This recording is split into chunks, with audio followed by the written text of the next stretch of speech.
Mrs. Brooks, do you have your normal drink? Yes, yes, I do. Lipton iced tea.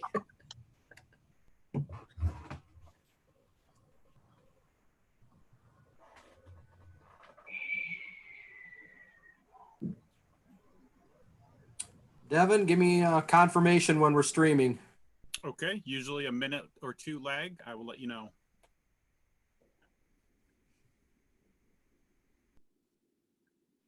My screen indicates that it's live, but We are live. Thank you very much, Devin.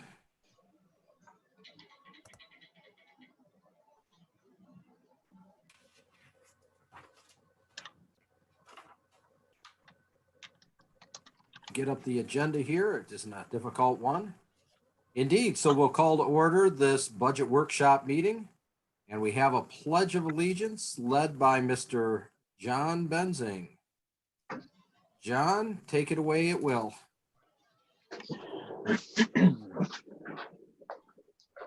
I pledge allegiance to the flag of the United States of America and to the republic for which it stands, one nation, under God, indivisible, with liberty and justice for all.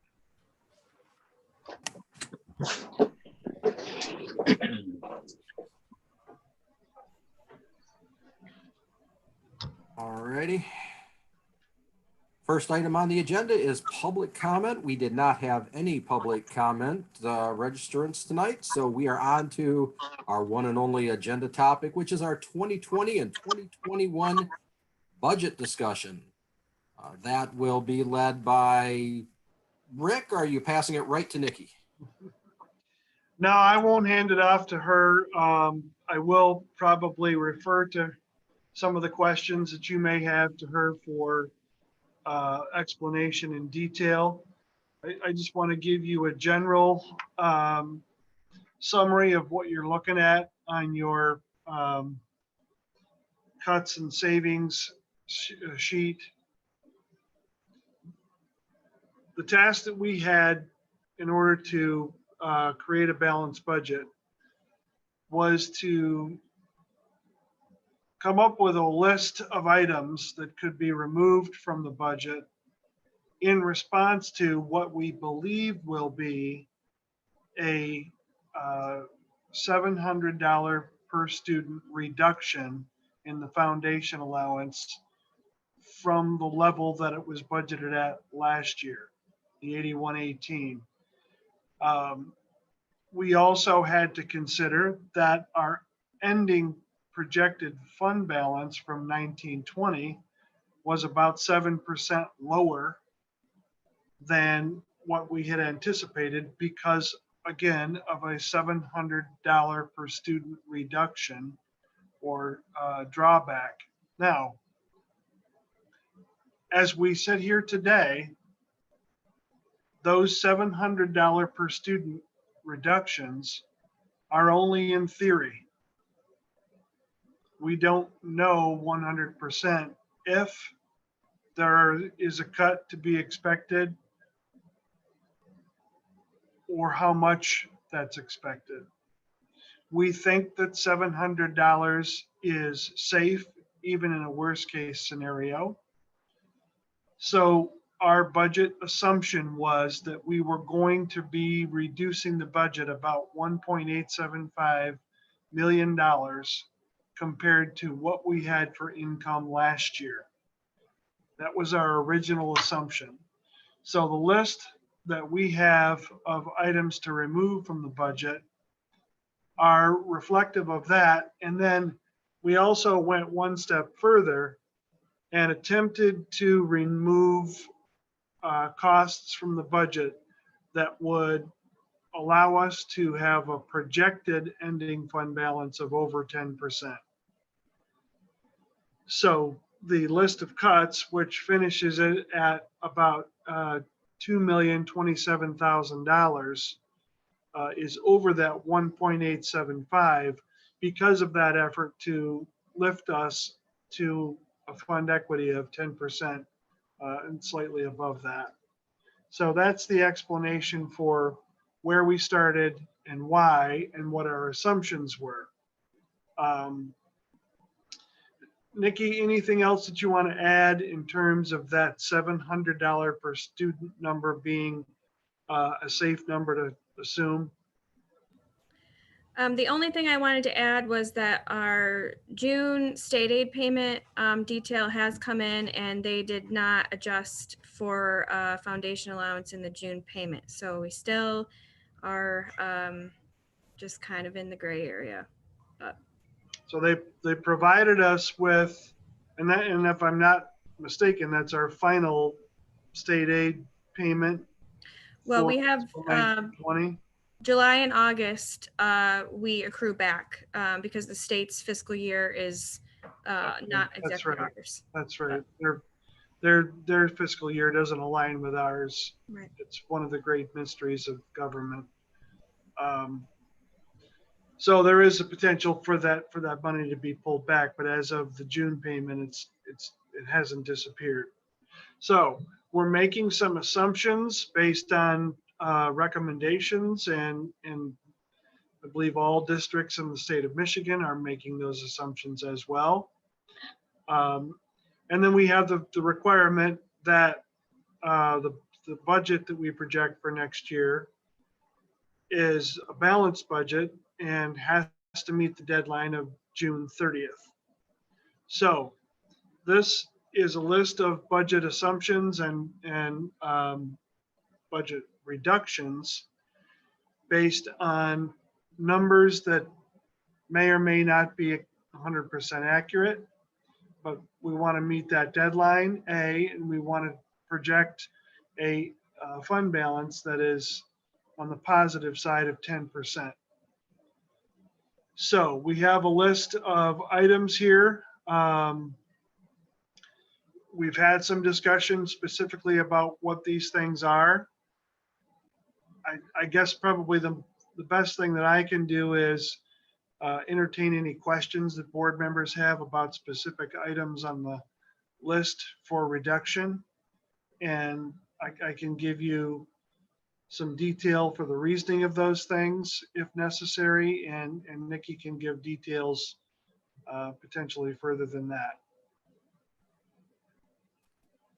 While we wait for any questions, I'd like to chime in with an addition. We haven't really talked about it, and it hasn't been included in our budget talks.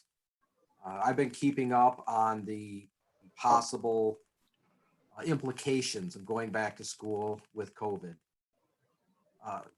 Right now, I've heard numbers of 1.5 million per district as an average, which we're a pretty average size school, I think. So that would be probably accurate given what I've seen occur at my work.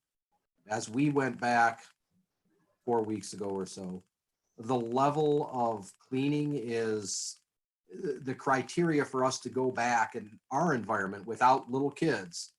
We have additional hand washing stations, literally truckloads of hand sanitizer, health checks before you can even get to the security doors to get inside the buildings.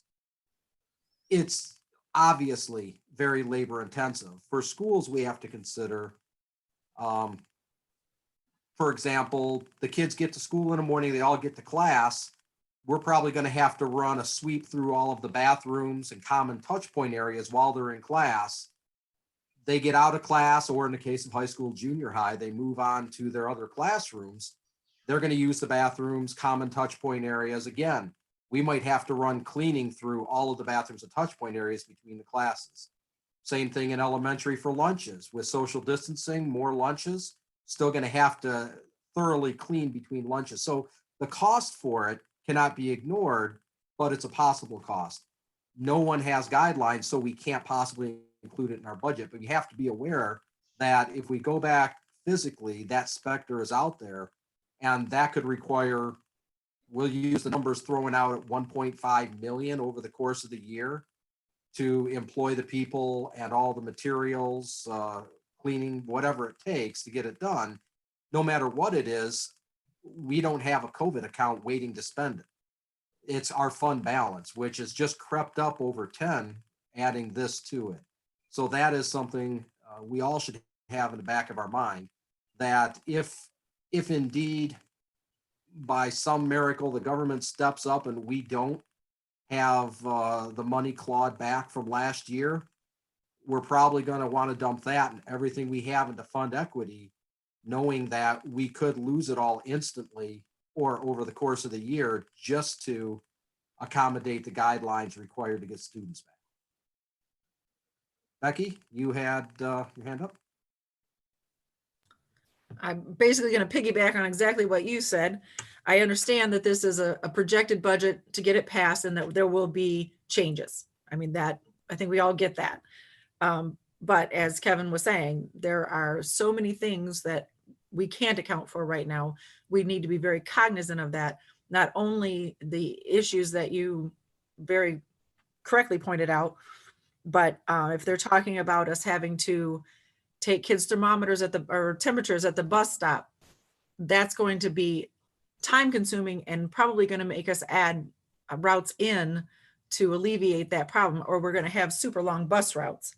So those are all things. I know we've got some budget cuts in here for busing because of the way that Ben cleaned up the routes, but I don't know that we can count on that because we might have to add some back in. So again, I know this is a first crack at it, and it definitely looks better.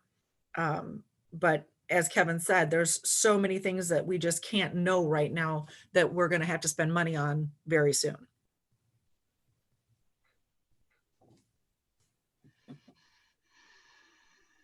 Looks like, John, you'd like to add?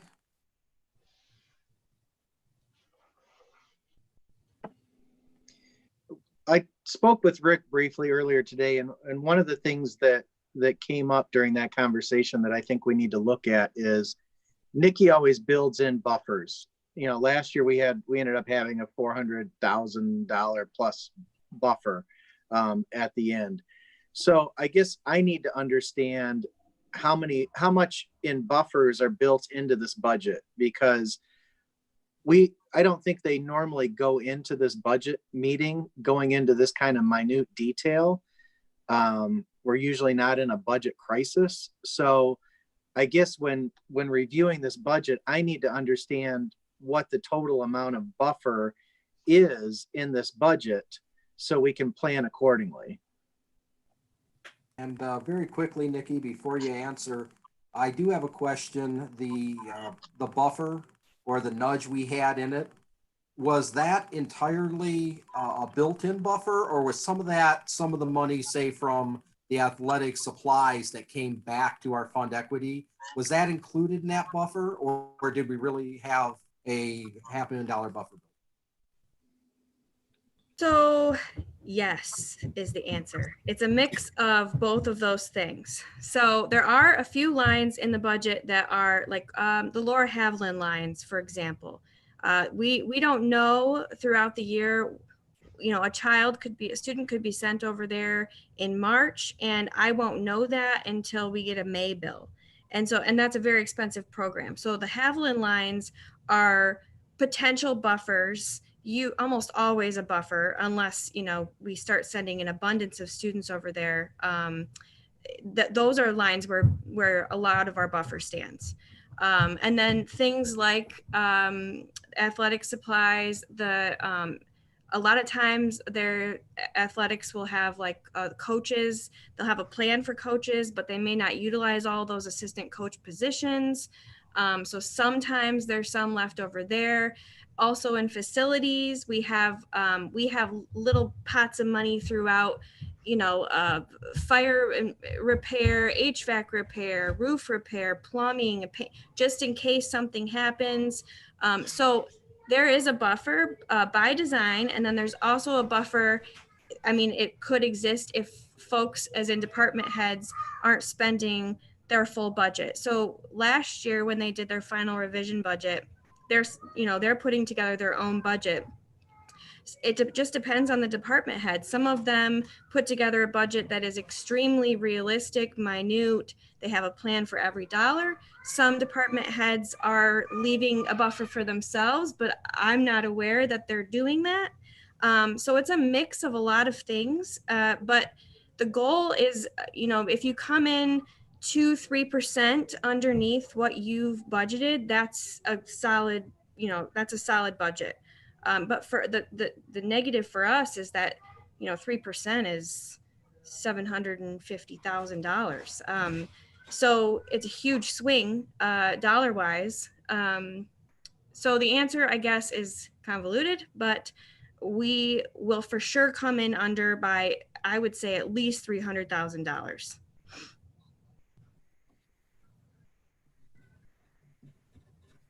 All right, so that $300,000 is what we have in there by design before we claw back the unused funds that were allocated to departments, right? Yes, unless a Okay. building catches on fire or something in the next 2 weeks. Don't jinx us. John, did that answer your question? Now, if I could pick the building,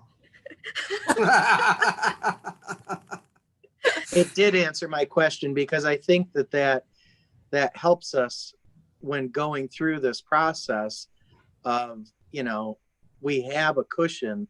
And I think in this, in the budget, basically budget crisis that we're in right now, I think we need a $50,000 buffer versus a $300,000 buffer when we're really digging into this, much deeper than normal.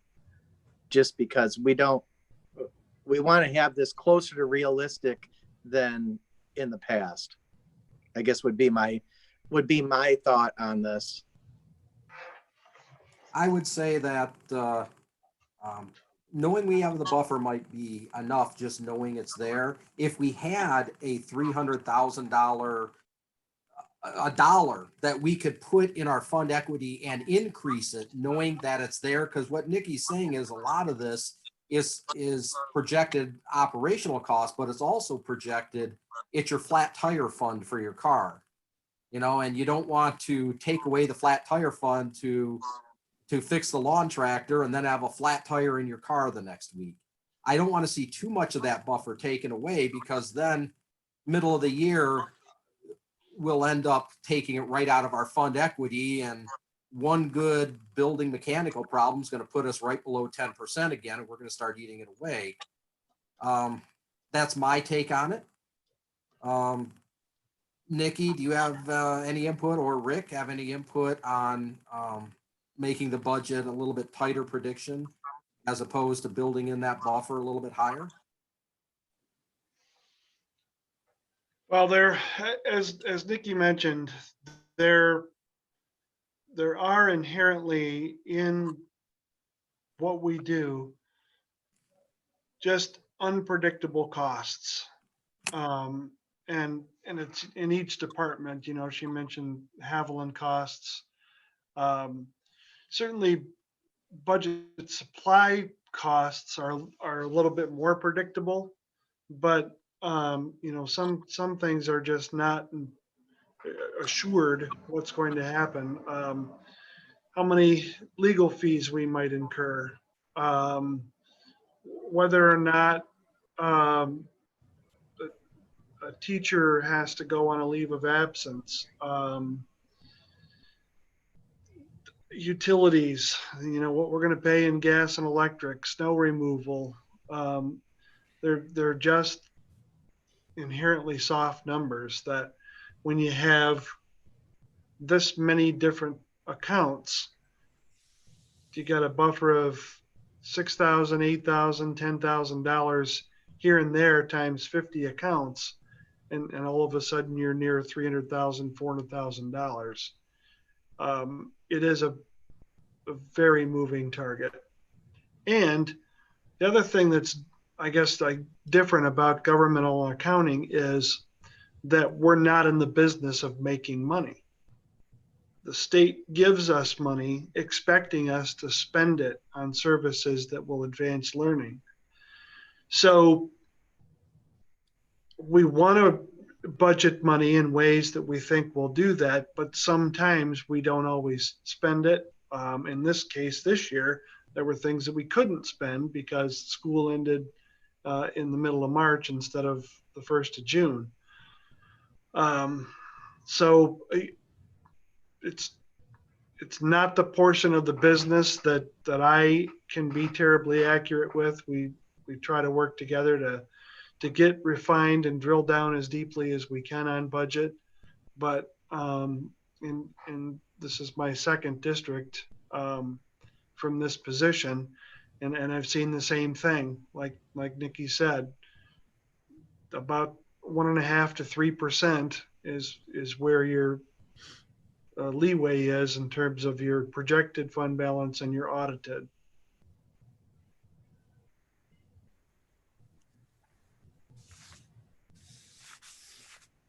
Now I'm unmuted. Becky, you were up next, then Tim.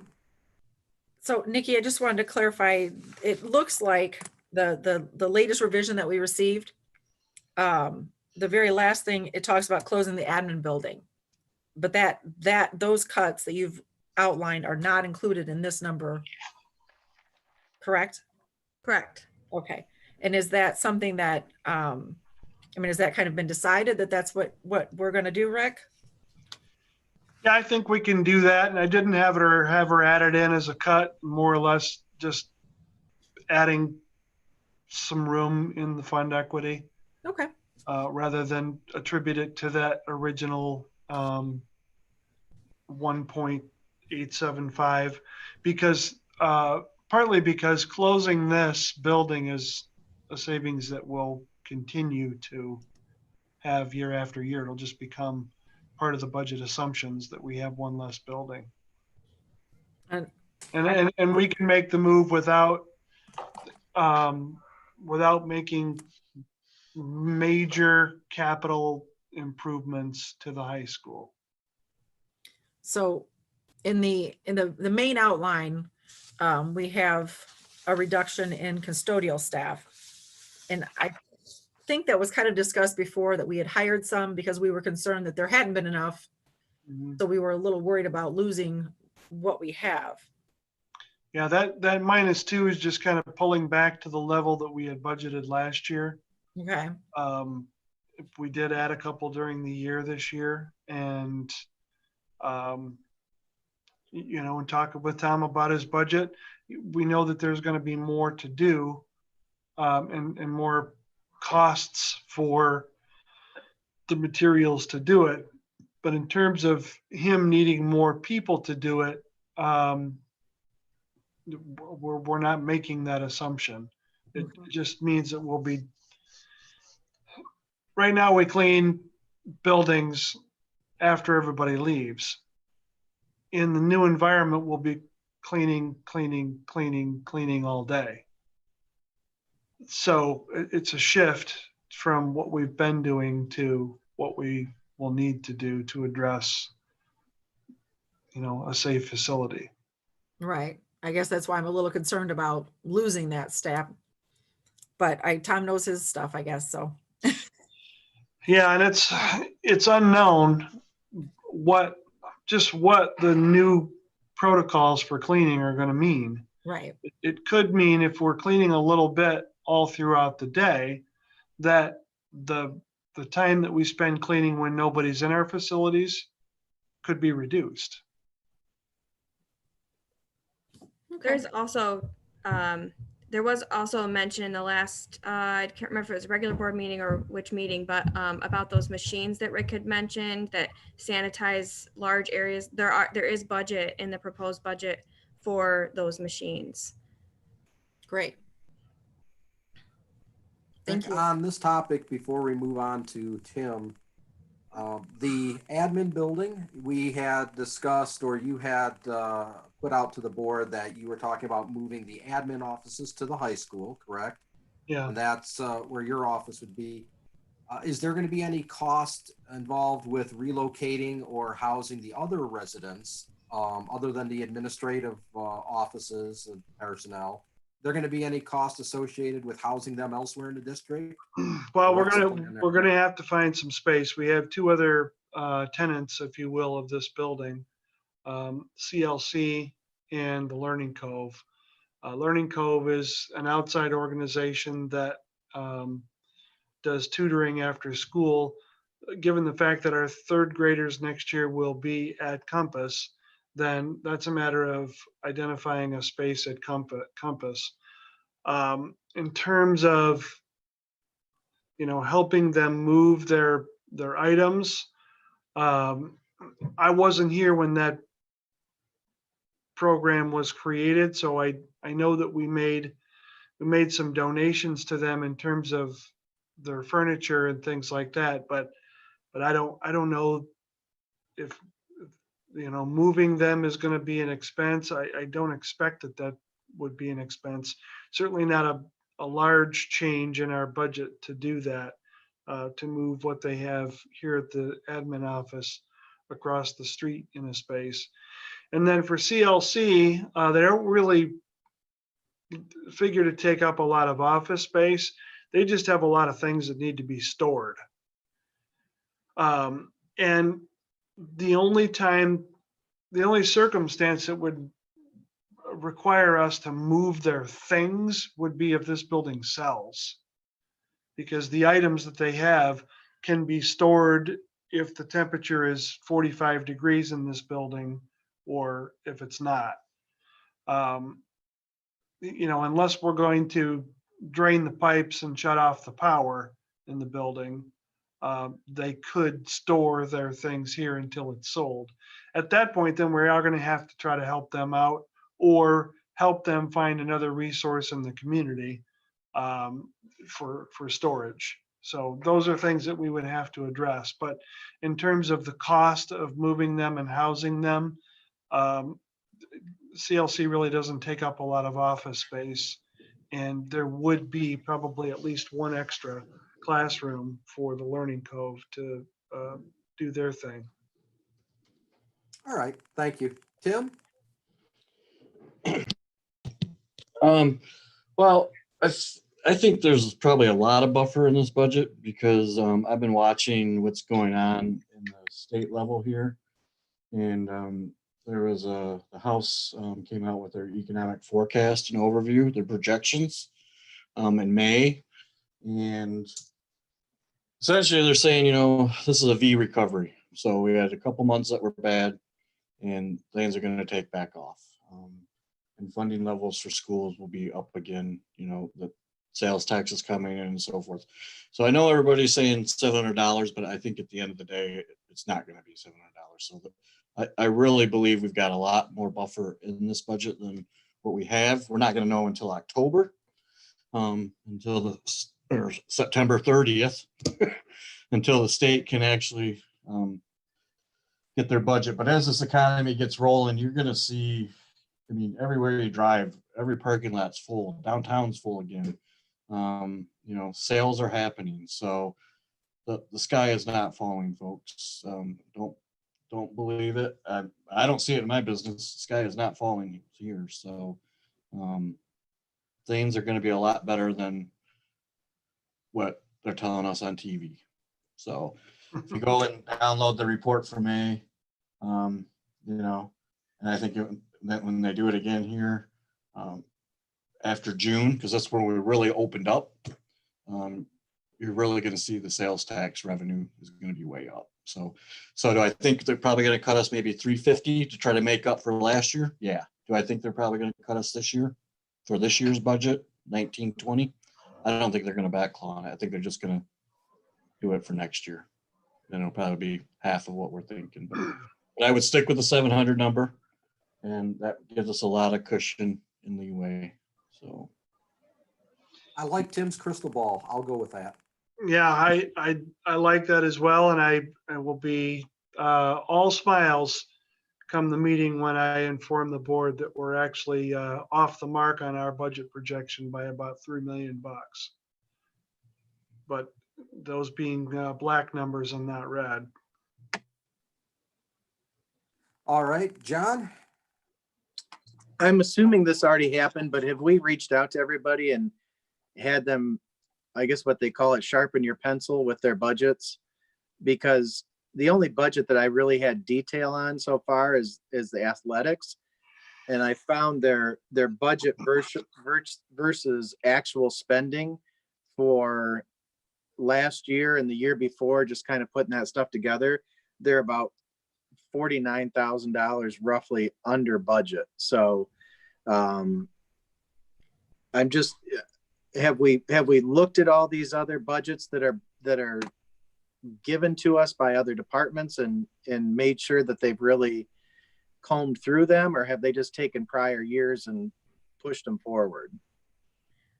So the budget that you have for 1920 for athletics, the budget that's in the system is the last approved budget. So that is first revision budget, and that was anticipating a full year. So the final revision is a lot tighter than that. But I did not reach out to the department heads and get final revision numbers. I cut off after the purchasing cutoff, when they are not to be establishing new purchase orders unless it's an emergency or a, unforeseen need. Then I went through again and, racked everything down. So they did not do that personally. I did it after the purchasing cutoff. So did you do that based on prior years, or did you do that based on what you think this next year is going to be?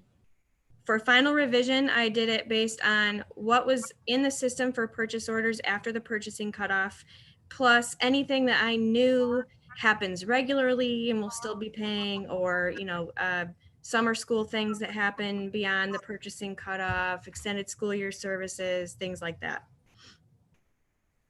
Okay. But things like Nikki? like the Haviland lines that I mentioned earlier, we just got the bill last week. So that's not, and it was lower than what I had budgeted. But that affects last year's budget, correct? Yes, yes. I'm talking about the budget that we're putting together right now. Yes, so the budget that we're putting together right now, I took my final revision that I'd already racked down and then made these proposed, or will be making these proposed cuts on top of that. Nikki, going down the road that John started on, are there any other departments, or are there any departments or line items where we typically see a lot or a significant amount of money clawing back and going into our general fund at the end of the year? I guess that would really be the question before we ask people to sharpen pencils. Do we typically get a lot of money back from a particular department where we should be asking them to sharpen pencils? Yes, there are departments that whose budgets, I mean, will only be my second year, but in what I've seen, there are some departments that probably leave their budget where it is for security purposes, so they feel safe. Mhm. And then, yes, there are some departments that have that going on. I know that Well, as a if- building principal, I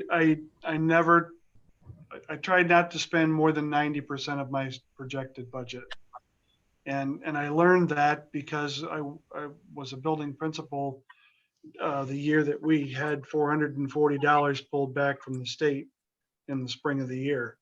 And, you just, when you manage a budget like that at the building level, you want to be able to have something to give back in case something bad happens. Well, I think it would be fair that if there is any department head line item building, that's typically higher than the others for money coming back. If they're spending consistently 75% of your budget that they're given, then I think it's probably appropriate to ask them to sharpen the pencils at minimum. Get us a little bit more accurate. Okay. Yeah, and we can, again, these budget assumptions are made going in not knowing everything, and we will be refining these numbers right up until the point where we get a funding level and find out if there's going to be a clawback from last year. So the work isn't done. This is just the first finish line, and we wanted to make sure that we had a budget recommended to you that was safe. John, you're all set, I assume? I guess to a point. I mean, we're a month and a half into this process, and I guess I don't understand why we don't have greater detail. I guess that's what I'd like to say at this point. You know, a month and a half into the process, we should have already asked people to sharpen their pencils, especially when we're talking about making $2 million worth of cuts. Because maybe we don't need to make $2 million worth of cuts. Maybe the number's 1.5, maybe it's 1.3.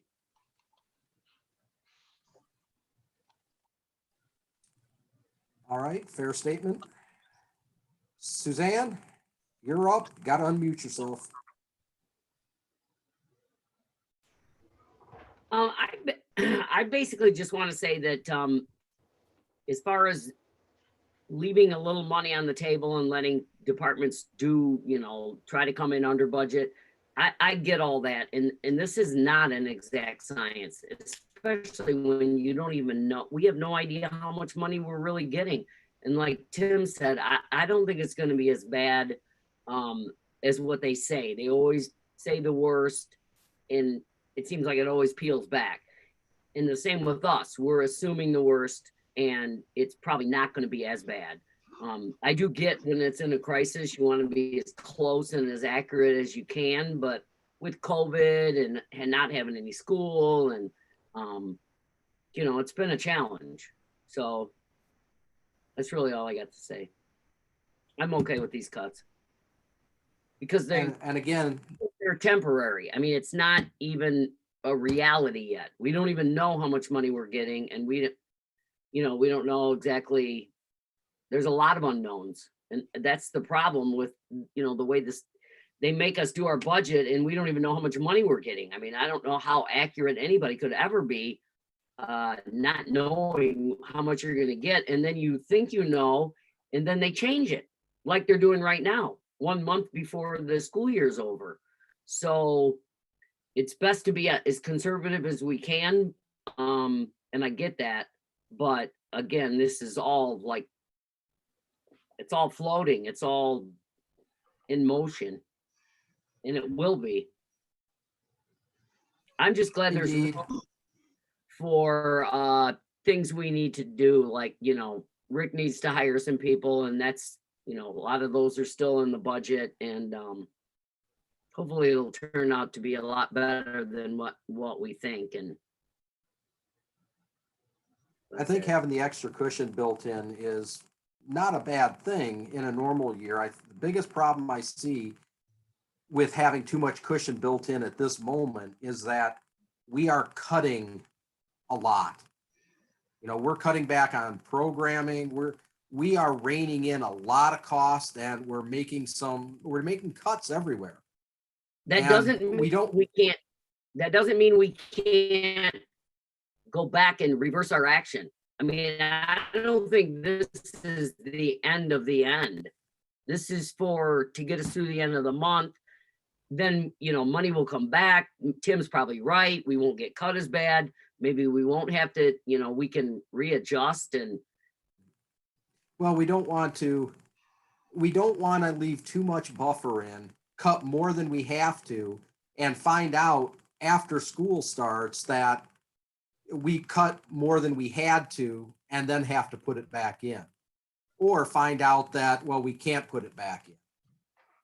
It just can't be done at that time. So I think that's the concern, is that we don't put in too much buffer. Right. But I don't think it's necessarily a bad thing to re-examine everything like we're all talking about, and everybody sharpen their pencil and re-examine their spending, because we're going through a hard time. That's a very good time for people to do that, different department heads, and as we work our way through this process. But this is just step one, and I don't know how many steps in this process. So all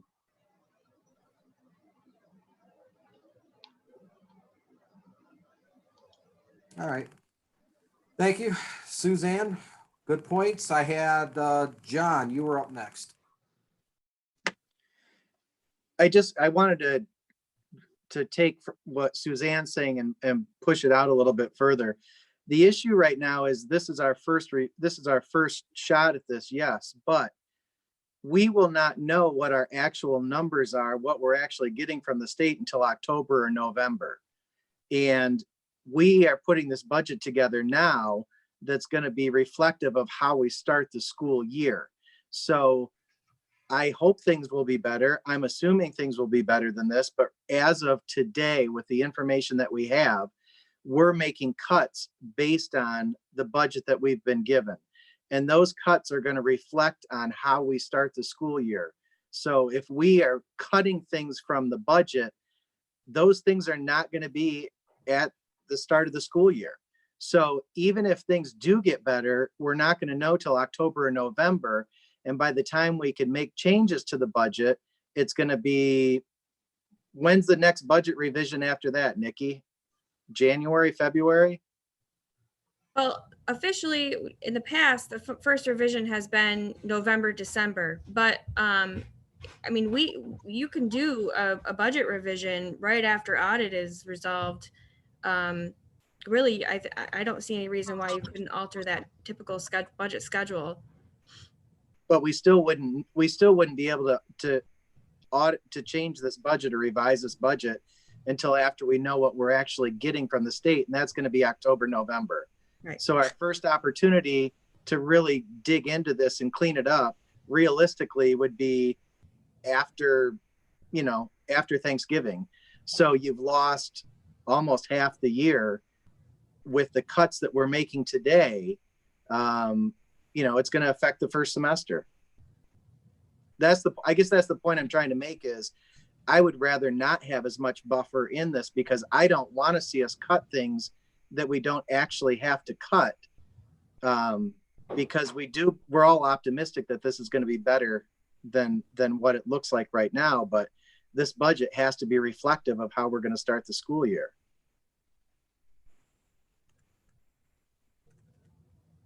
All right. Thank you, John. Tim, you're up. Yeah, I mean, this comes down to Lansing, the last, they need, normally, a couple of years ago, we knew what the number was going to be in June. And this really comes down to Lansing. And, the 8 years before that, you didn't know what the number was going to be. They fought all through the summer and so forth. So it's almost impossible for schools to budget right now, because you're just throwing a number out there. And, it's Lansing. They gotta get their act together and get these numbers to us. Nikki and Rick have an impossible job right now. They're budgeting for the worst case scenario. But we still won't know that until September 30th, when, it comes down to midnight and everybody agrees to something and they vote on it. So they need to get back to getting their budget done by the end of June. So call your representatives and let them know how you feel. So I just quickly All went right. through that list of cuts, and of that list, 822,000 of those cuts could be reversed they're either could be reversed to first revision. Things like a line was, athletics budget was cut by whatever amount of money, you could put it back in. Those things could either be reversed, or they are a result of a staff member who is already leaving.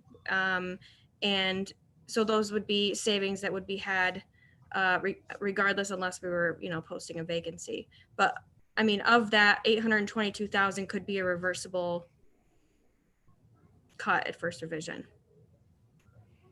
And you mentioned the staff already leaving. We have, we have retirements. We have staff realignment due to the building realignment, correct? Yeah. So we had a handful leaving that, for one reason or another, we're able to absorb that without a negative impact in the classroom.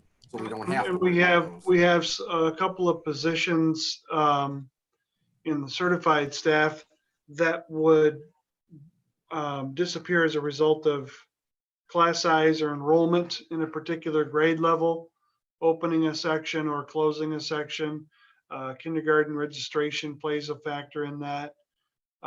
So that's the reason for some of the recommended teacher cuts have to do with enrollment projections in that specific grade level. All right. Thank you, Rick. All right. Are there any other Mike has his hand up. Let me, It's my understanding that we're going to try and close down both the administration building and East Steam. Yes. Okay.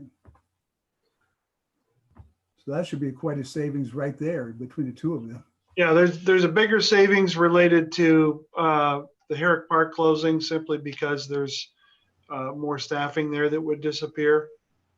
This building's costs really revolve around utilities and custodian. Okay. One other question. What is the athletic event revenue? What is that?